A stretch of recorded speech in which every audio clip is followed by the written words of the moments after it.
तरफ से एक बार फिर सबको सलाम। सब खुश हैं? आमीन। आइए मेरे साथ बाइबल मुकद्दस को खोलिए और पैदाइश की किताब उसका 3रा बाब और उसकी 11वीं आयत से हम पढ़ेंगे।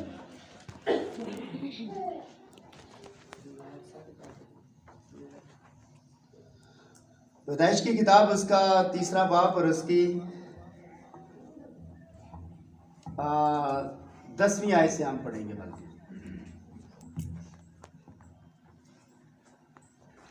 उसने कहा कि मैंने बाग में तेरी आवाज़ सुनी और मैं डरा क्योंकि मैं नंगा था और मैंने अपने आप को छुपाया।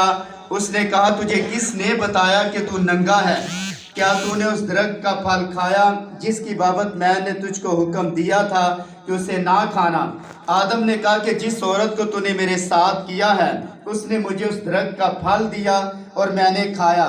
तब खुदा ने औरत से कहा तूने ये क्या किया? औरत ने कहा सांप ने मुझको बहकाया तो मैंने खाया। सांप ने मुझको बहकाया तो मैंने खाया। खुदा ने सांप से कहा इसलिए कि तूने ये किया, तू सब चुपाइयों और दश्ती जानवरों में मलाउन ठहरा। तू अपने पेट के बल चलेगा और अपनी उम्र भर खाक चाटेगा और मैं तेरे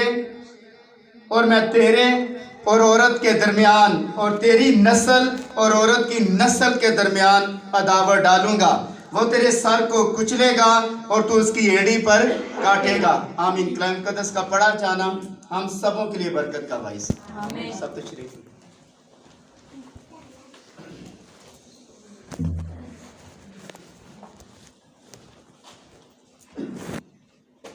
आज थोड़ी देर के लिए हम इस बात के ऊपर गौर करने जा रहे हैं। आज का जो हमारा अनुमान, आज का जो हमारा टॉपिक है वो ये है ईस्टर का नरसिंगार। हमने पिछली बार इसको पहली जो सीरीज़ है मैंने यहाँ शेयर की और आज इसका दूसरा हिस्सा और इसी तरह इसका तीसरा और चौथा हिस्सा खुदा ने चाहा तो जो अगले त्यौहार आ रहे हैं मैं उसके ऊपर इसको मैं शेयर करूँगा ताकि आप यीशु मसीह की मसलूबियत के बारे में जान लें कि यीशु मसीह ने जो क्या खूबसूरत ये गीत है, कलवरी के सहारे पापी सारे।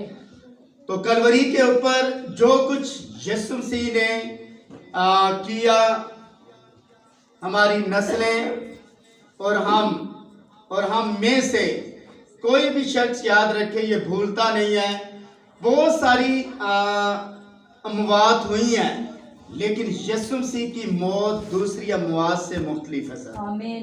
फर्क डालती है, फर्क पैदा कर रही है। बड़े ईमानदार मरे लेकिन यीशु मसीह की जो अमवात है, दूसरी अमवात और यीशु मसीह की जो मौत है दूसरों से फर्क याद रखे हमें नजर आती है। लेकिन कलवरी का जो समय वो आपके जहन के अंदर से निकलना नहीं चाहिए। बड़े त्यौहार हमारी जिंदगी के अंदर और अच्छे दिन हमारी जिंदगी के अंदर आते हैं लेकिन आज मैं आपको बताना चाहता हूं कि दर हकीकत ये जो दिन है कलवरी के ऊपर जो कुछ हुआ ये हमारे अंदर, हमारी नस्लों के अंदर और इसी तरह आने वाली नस्लों के अंदर ये दिन याद रखे निकल नहीं सकता भी। और इस दिन के अंदर क्या कुछ हुआ इस ताल्लुक से मैं चंद बातें हैं जो मैं आपसे शेयर करूंगा ताकि आप ईस्टर की जो फतह है, ईस्टर का जो नरसिंगा है, इसको आप हकीकी तौर पर जान लें कि दर हकीकत कलवरी के मुकाम के ऊपर क्या कुछ हुआ। इसको सही तौर पर आपके जहनों के अंदर मैं जहन नशीन करना चाहता हूं ताकि आपकी नस्लें इस मुकाशफे को, रेवलेशन को समझ सकेंगी। आमीन। और सुनिए, कलवरी की याद हर रोज याद रखें, हमें करने की जरूरत है। हमने इसके बारे में इतना सुना और इसके बारे में इतना पढ़ा और वक्त के आगाज ही से मनादों ने इसकी मनादी की, गाने वालों ने जमानों से गाया और जो हम सॉन्ग अभी गा रहे थे कलवरी के सहारे और बाकी भी जो मसलूबियत के जो गीत हैं, हम इसके बारे में सुनते रहते हैं।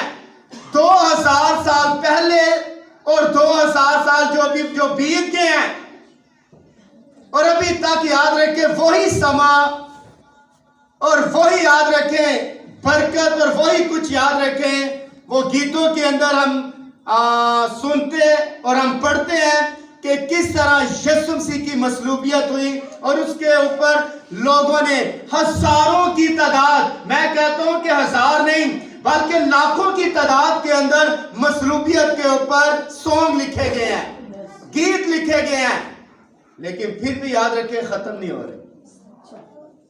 जो जो वक्त नजदीक आता जा रहा है और भी ज्यादा हमें क्लियर चीजें नजर आ रही हैं। और पौलुस ने कहा अभी हमें धुंधला नजर आता है, लेकिन उस वक्त हम रूबरू से देखेंगे और धुंधले के अंदर हम क्लियर देख रहे हैं। तो जब आप रूबरू देखेंगे उस वक्त क्या होगा?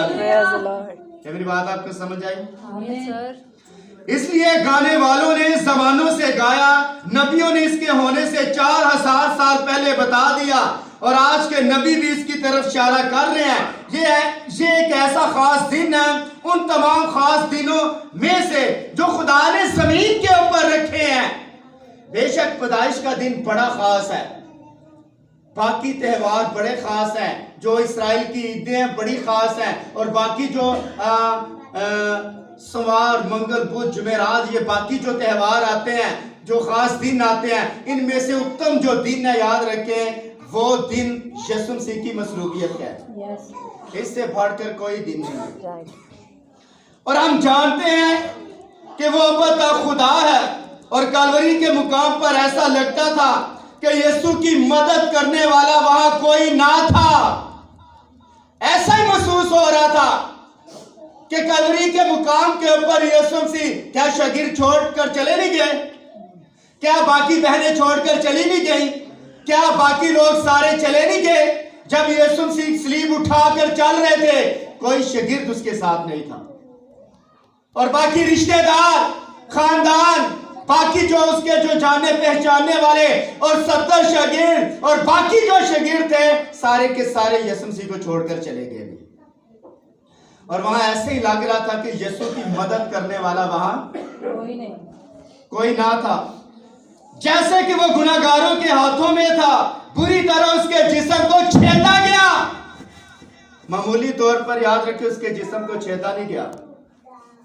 और मैंने यहां पिछली बार भी बताया था यीशु मसीह को जिस तरह मार पड़ी है उसके जिस्म को तारीख के अंदर किसी इंसान को इतनी मार नहीं पड़ी।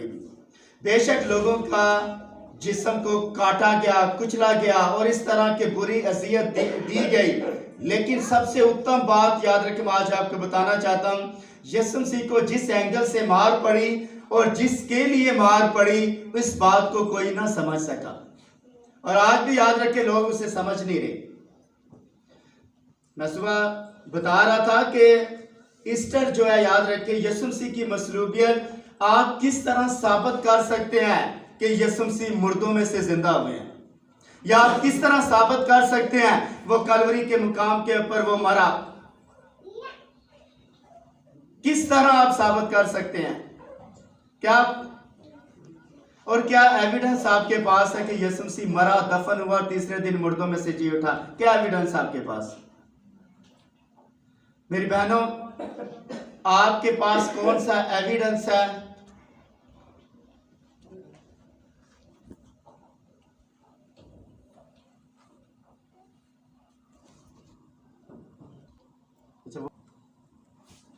तो जिस मुकाम के ऊपर मैं आज आपको बताना चाहता हूं कि यीशु मसीह के मसलूबियत का एविडेंस आपके पास क्या है? वो मरा, दफन हुआ और तीसरे दिन मुर्दों में से जी उठा। लेकिन सर एविडेंस मुझे बताएं कि आपके पास सबूत क्या है कि यीशु मसीह मरा, दफन हुआ, तीसरे दिन मुर्दों में से जी उठा? क्या सबसे बड़ा एविडेंस सबूत यह है? क्या सबसे बड़ा एविडेंस सबूत चर्च है? क्या गीत है? क्या कलाम है? और क्या ये जो माहौल में आप बैठे हैं ये यीशु मसीह के जी उठने के साथ रिलेटेड है?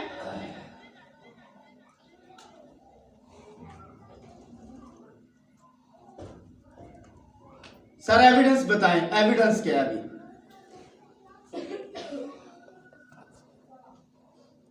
एविडेंस बताएं कि एविडेंस क्या है? यीशु मसीह का जी उठने का एविडेंस क्या है? अभी बहनों में से मैं चाहता हूं कि अगर कोई बहन बता सकते कि यीशु मसीह का जी उठने का सबूत आपके पास क्या है, तो मुझे कोई भी बहन कोई भी भाई बताएगी। खाली कब्र। हाँ, खाली कब्र।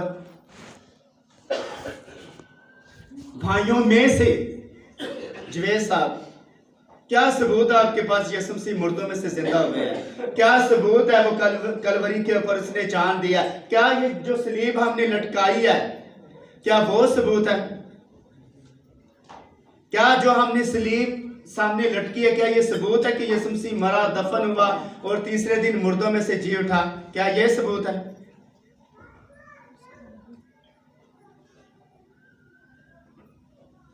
क्या ख्याल है आपका? कम होल कंट्रोल चलिए। और सुनिए, बड़ा सबूत बाइबल सारे ही पढ़ते हैं लेकिन सर उनके पास सबूत नहीं है कि यीशु मसीह मुर्दों में से, और गैर कौमें तो याद रखिए इस बात के ऊपर बिलीव नहीं करती कि वो मरा, दफन हुआ और तीसरे दिन मुर्दों में से जी उठा। वो इस बात के ऊपर बिलीव करते हैं कि वो जिंदा उठाया गया। लेकिन हमारा क्या इत्तेकाद है या हम किसके ऊपर बिलीव करते हैं कि वो मरा, दफन हुआ और तीसरे दिन मुर्दों में से? आपके पास गुड न्यूज क्या है? अच्छी खबर क्या है? अच्छी खबर, वो मरा, दफन हुआ। ये क्या वो कलाम मुकद्दस के मुताबिक मरा, दफन हुआ और तीसरे दिन मुर्दों में से जी उठा। जब वो जी उठा तो इसका एविडेंस क्या आपके पास होगा? क्या सबूत है आपके पास यीशु मसीह मुर्दों में से जी उठा? सुनिए, मैं आपको बता रहा हूं कि बाइबल मुकद्दस के अंदर हम ये बात सीख रहे हैं कि सारे लोगों ने उसकी तरफ इशारा किया है और रसूलों ने, नबियों ने, और अय्यूब जब राह के ढेर के ऊपर बैठा हुआ था तो उसने याद रखे वहां यीशु मसीह की मसलूबियत को देखा नहीं कि मेरा मखलस ही देने वाला है, लेकिन मेरे इस खाल के बर्बाद हो जाने के बाद भी मैं इसी बदन में खुदा को देखूंगा। उसने ये एविडेंस दिया, भी सबूत दिया उसने। पुराने नबियों ने सबूत दिया। रात के ढेर के ऊपर बैठकर याद रखिए यीशु मसीह की मसलूबियत देख रहा है। रात के ढेर के ऊपर दाऊद ने उसकी मसलूबियत के बारे में बयान किया कि उसके सड़ने की, जिस्म के सड़ने की नौबत तक वो पहुंचने ना देगा और उसकी जो सोल है आलमे रवा में छोड़ी ना जाएगी। तो ये सारी बातें याद रखिए उसकी मसलूबियत के साथ अटैच है। नबियों ने उसकी मसलूबियत को देखा। आप में से कितने लोग हैं जो इस बात के ऊपर बिलीव करते हैं कि यीशु मसीह मरा, दफन हुआ और तीसरे दिन मुर्दों में से जी उठा? लेकिन अब जो आपके पास एविडेंस है वो एविडेंस क्या? बाइबल मुकद्दस आपके पास एविडेंस है। इसे तो सारी गैर कौमें भी पढ़ रही हैं, सारी दुनिया पढ़ रही है, लेकिन इस बात के ऊपर बिलीव नहीं करते कि वो मरा, दफन हुआ और तीसरे दिन मुर्दों में से जी उठा भी। टॉम पीन ने कहा, अमेरिका का एक शख्स था और बड़े बड़े याद रखे मुफक्किरों ने, मौलिम, बड़े बड़े प्रोफेसरों ने यह दावा किया कि अगर तुम यीशु मसीह को सलीब से नीचे उतार दो तो मैं सफा हस्ती से मसीहत को मिटा दूंगा। कोई माई का लाल जो औरत से पैदा हुआ इस यीशु मसीह को मसलूबियत से और सलीब से नीचे नहीं उतार सकता। कोई माई का लाल दुनिया के अंदर पैदा नहीं हुआ। यीशु मसीह मरा, यस या नो? Yes, sir. दफन हुआ, यस या नो? Yes. मुर्दों में से जी उठा, यस या नो? Yes, amen. और आज याद रखें आपके अंदर है।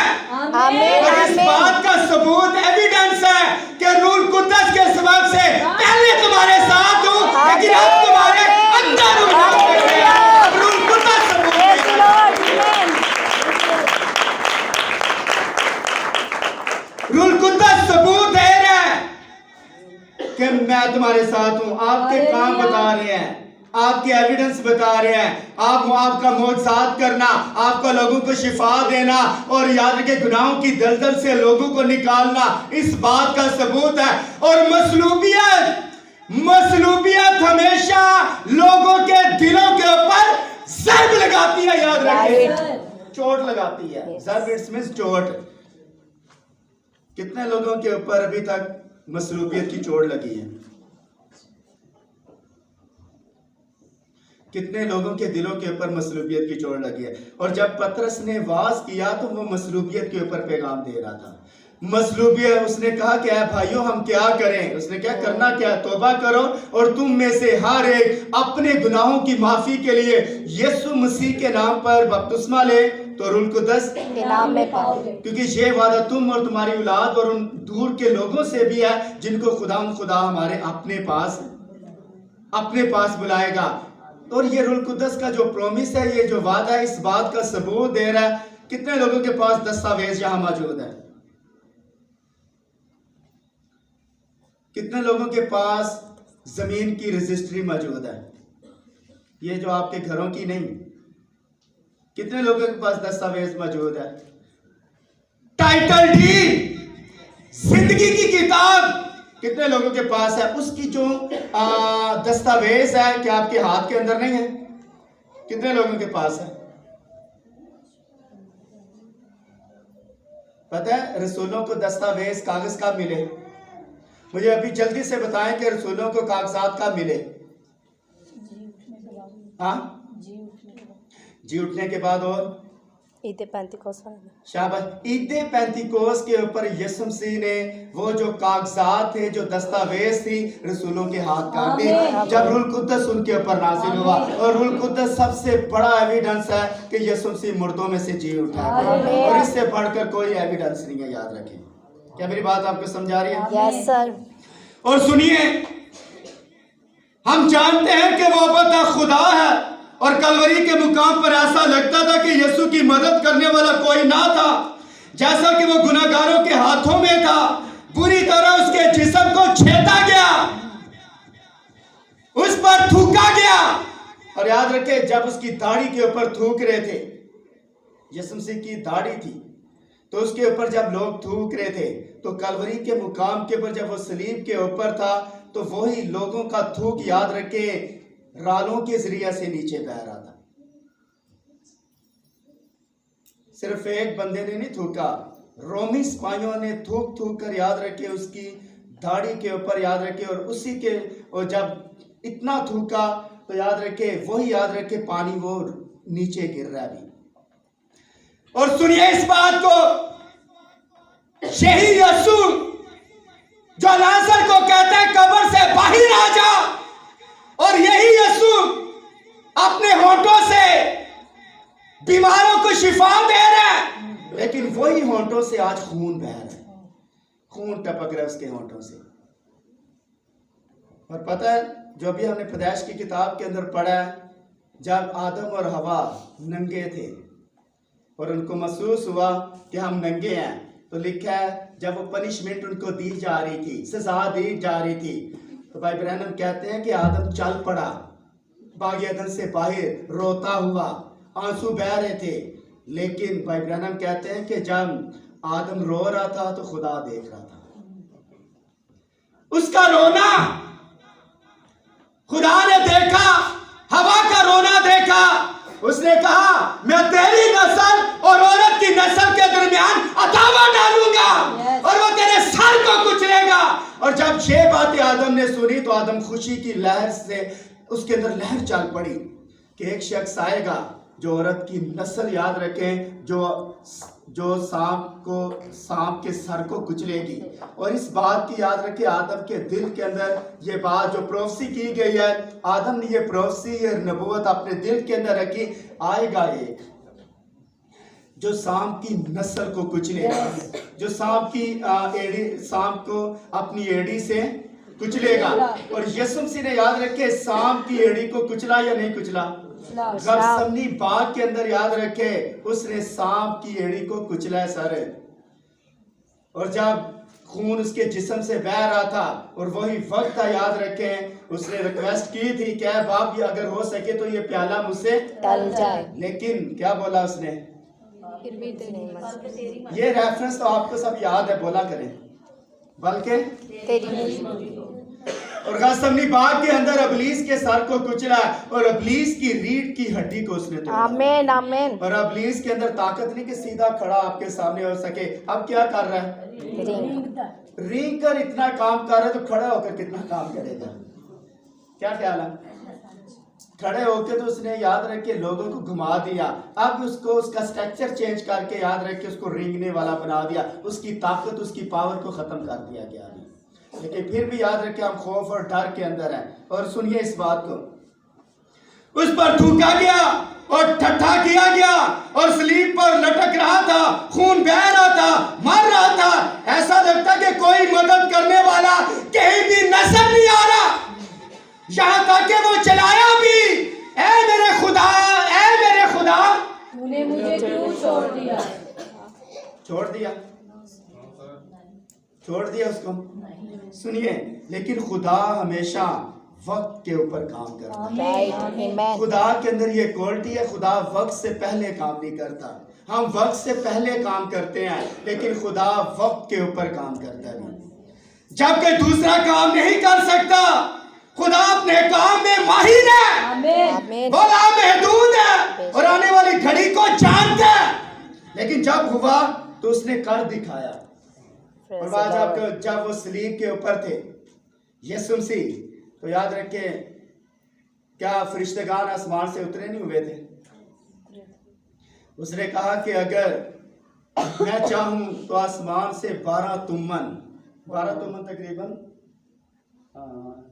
6 लाख या 6,000 बनता है तुमन, 12,000 या 12,000 मेरे ख्याल में। एक तुमन 12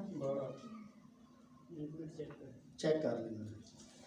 तो ये जो तुमन है याद रखें, इसके 12,000 ये जत्थे को जाहिर करता है। तो याद रखें वहां कोई भी जो फरिश्तेगान है वो सलीब का मंजर देख रहे थे और इतनी करीब से देख रहे थे, सिर्फ इशारा करने की जरूरत थी। किसको? हाँ, यीशु मसीह ने सिर्फ इशारा करना था और उसने याद रखे वहां समा फरिश्तों ने चेंज कर देना था। लेकिन इशारा अगर करते तो आप यहां ना बैठे होते। अगर जो लोग नीचे थे उन्होंने कहा कि ऐ खुदा, ऐ यीशु, सलीब से नीचे उतरा और हम तुझे अपना निजात दहिंदा कबूल कर लेंगे, हम तेरे ऊपर ईमान लेकर आएंगे। लेकिन वो सलीब से नीचे ना उतरा, ना उसने नबूवत से बताया। जब उसकी आंखों में पट्टी बांधकर उसके सर के ऊपर डंडे मार रहे थे तो उसने कहा, रोमी सिपाहियों ने कहा, नबूवत से बता तुझे किसने मारा। लेकिन खुदा और याद रखिए कुछ ऐसे लम्हात आते हैं जिसके अंदर हमें खामोश रहने की जरूरत है। जब जिंदगी के अंदर इस तरह के लम्हात आए तो हमें खामोश रहें। जब मुसीबत आ जाए, परेशानी आ जाए, आजमाइशें आ जाए, सर आपको खामोश रहने की जरूरत है, जिस तरह यीशु मसीह ने किया। और सुने,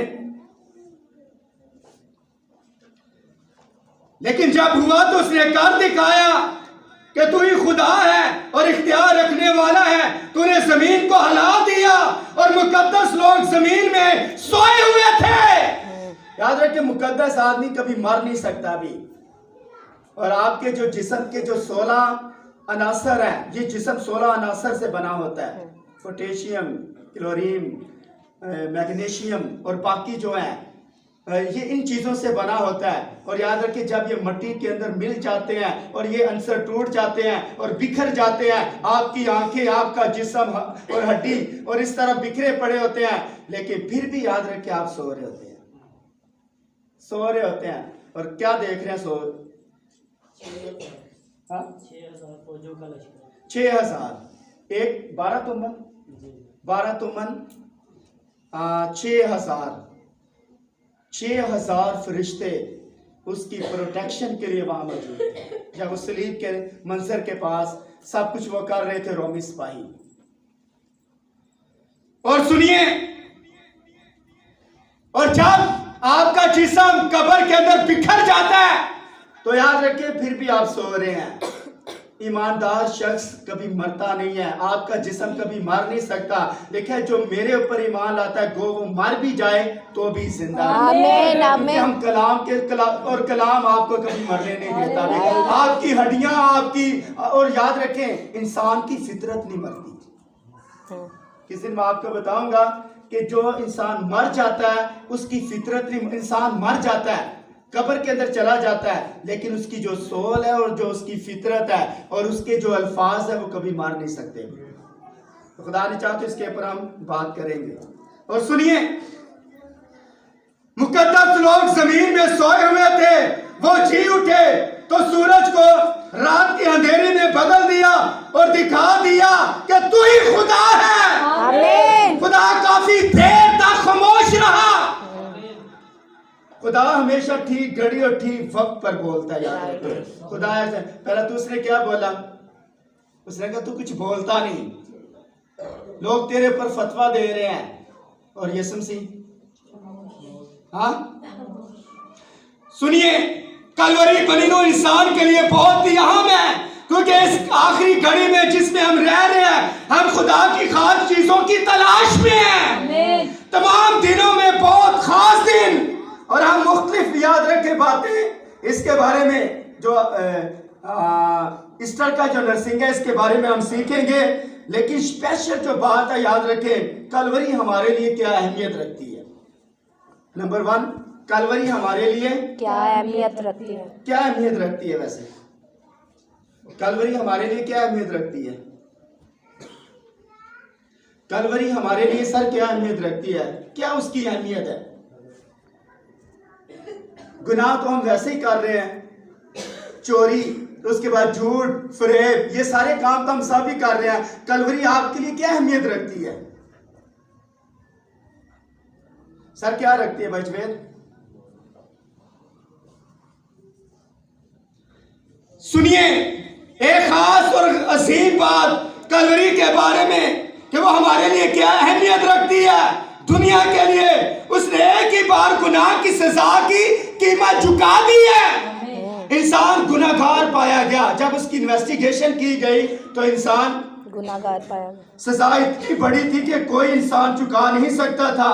और यहाँ पर याद रखे भाई ब्रैनम कहते हैं, मैं यकीनन इस पर ईमान रखता हूँ कि खुदा ने इसे इसी तरह ठहराया था कि सजा इतनी बड़ी थी कि कोई इंसान इसे चुका नहीं सकता था। और इसे इस काम को करने के लिए खुदा खुद जमीन पर आया था। कोई इंसान याद रखे किसी की कीमत नहीं चुका सकता था। आप जितने मर्जी रास्तबाज हैं या जो कुछ है, बड़े बड़े नबी आए, लेकिन कीमत किसी इंसान की चुका ना सके। ये खुदा को काम खुद करना पड़ा है। किसके जरिया से? यीशु मसीह। उसने एक बदन तैयार किया, और जब उसने उस स्ट्रक्चर को तैयार किया मरियम के जरिया से, और उस स्ट्रक्चर के अंदर याद रखें अपनी अलहुयत को डाला।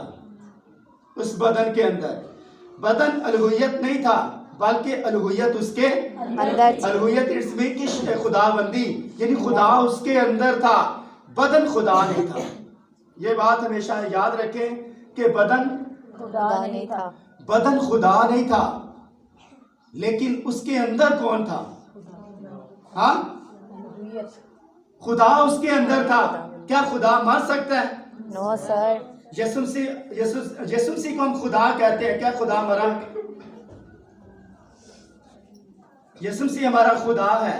तो याद रखें, यीशु मसीह मरा, दफन हुआ, तीसरे दिन मुर्दों में से यीशु मसीह मरा। खुदा मरा? नो। खुदा मरा? खुदा नहीं मर सकता। खुदा इसलिए तो उसने अपने लिए एक बदन तैयार किया ताकि बदन के जरिए से फिदिया दे। यशायाह कहता है तेरा फिदिया देने वाला यूं फरमाता है, तेरा फिदिया देने वाला और हमारा फिदिया देने वाला याद रखे यीशु मसीह का नाम है। आमीन। उसने फिदिया दिया। खुदा ने मसीह में होकर याद रखे सारा काम किया, क्योंकि खुदा खुद नहीं कर सकता था। खुदा रूह है और खुदा याद रखे रूह ऐसा याद रखे काम नहीं कर, रूह के गोश्त और हड्डी नहीं होती, इसलिए खुदा को ये काम बदन के अंदर करना पड़ा भी। और सुनिए, अब गुनाह की सजा क्या थी? मौत। मौत। और हम सब गुनाह में पैदा हुए। याद रखिए, मैं एक सवाल मैंने पहले भी यहाँ किया था और आज फिर मैं कर रहा हूं, औरत का जिंदगी देने का तरीकेकार क्या है? औरत जिंदगी किस तरह देती है? औरत का जिंदगी देने का तरीका क्या है? तरीकेकार क्या है? किस तरह जिंदगी देती है?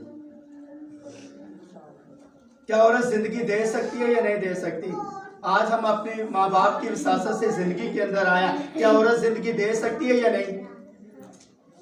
औरत किस तरह जिंदगी देती है? जल्दी बताइए, बड़ा खास आपको अदन के अंदर लेकर भी मैं जाने वाला हूं। हाँ, जन्म देकर। और इससे बाजी से थोड़ा सा बेहतर कहिए, औरत जिंदगी किस तरह देती है? औरत याद रखिए जिंदगी मौत के जरिए से देती है, मौत के जरिए से। ये बात कितने लोगों को हजम होगी? ये बात लोगों को समझ आई? यहाँ जो बैठे हैं समझ आई? औरत जिंदगी किस तरह देती है? मौत के जरिए। लेकिन यीशु मसीह जिंदगी याद रखे, मैं इसलिए आया हूँ कि वो जिंदगी पाए और कसरत के साथ। यीशु मसीह मौत नहीं आपको देता, बल्कि क्या देता है? जिंदगी देता है। लेकिन औरत याद रखे मौत देती है। जब बच्चा पैदा होता है तो उस वक्त याद रखे वो मौत। देखिए, जो औरत से पैदा हुआ थोड़े दिन और आगे दुख से और आगे जो औरत से पैदा हुआ वो पाक नहीं हो सकता। जो औरत से पैदा हुआ वो पाक नहीं हो सकता, लेकिन जो कलाम से पैदा होता है वो पाक होता है। वो पाक होता है, जो कलाम से पैदा होता है। लेकिन जो खुदा से पैदा हुआ वो गुनाह कर ही नहीं सकता, लेकिन जो औरत से पैदा हुआ वो गुनाहगार है, याद रखे। और मसीह कहाँ से आया? खुदा। हाँ, मरियम याद रखें, यीशु मसीह के जिस्म के अंदर जरा सा भी ब्लड याद रखें किसी इंसान का नहीं है। सच है। और इस बात का सबूत अमाल की किताब के अंदर लिखा है कि यीशु मसीह के अंदर खुदा का खून था। आमीन। और खून क्या होती है? खुदा की जिंदगी किसके अंदर थी? अब जो खून है, क्या आप इसे स्पिरिट कह सकते हैं?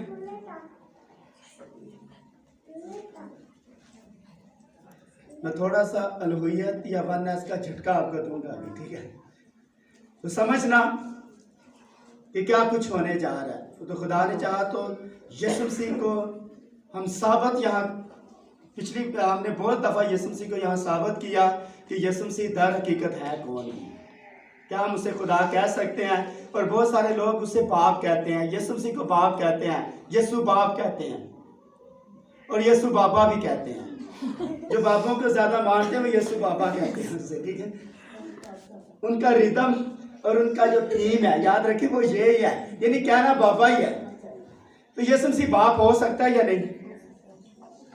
हो सकता है या नहीं? बाप कह सकते हैं? बाप कह सकते हैं।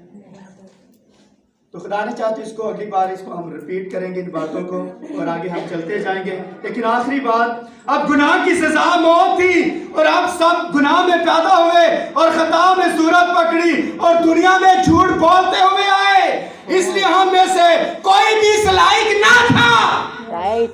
जब इंसान औरत से पैदा होता है तो याद रखिए झूठ बोलता आता है। ये बच्चे को झूठ बोलना कौन सिखाता है? हाँ, माँ प्यो नहीं। माँ बाप बच्चे को झूठ नहीं बोलता, ये उसकी फितरत के अंदर चला जाता है। बच्चे याद रखे बाहर चोरी करके आए, नहीं मैंने चोरी नहीं की। झूठ किसी ने सिखाया नहीं है, किसने सिखाया? फितरत। और झूठ याद रखे बाहर से सीखता है। नफरत कौन सिखाता है? नफरत कौन सिखाता है? नफरत याद रखें, नफरत आपको उस्ताद सिखाते हैं कॉलेज के अंदर, यूनिवर्सिटी के अंदर, और उसके बाद स्कूलों के अंदर, और जो मौलिम और उसके बाद पास्टर हजरात आपको नफरत सिखाते हैं। आपने उस चर्च नहीं जाना, उस चर्च नहीं जाना, इस चर्च नहीं आना, उस तरफ नहीं जाना। और हमारी याद रखें मिशन बड़ी जबरदस्त है। आपने ये नफरत कौन सिखा रहा है? और याद रखें नफरतों को मात देने वाला और नफरतों के ऊपर गालिब आने वाला याद रखे यीशु मसीह है। उसने ये कहा, ऐ बाप इन्हें माफ कर, क्योंकि ये नहीं जानते क्या करते हैं।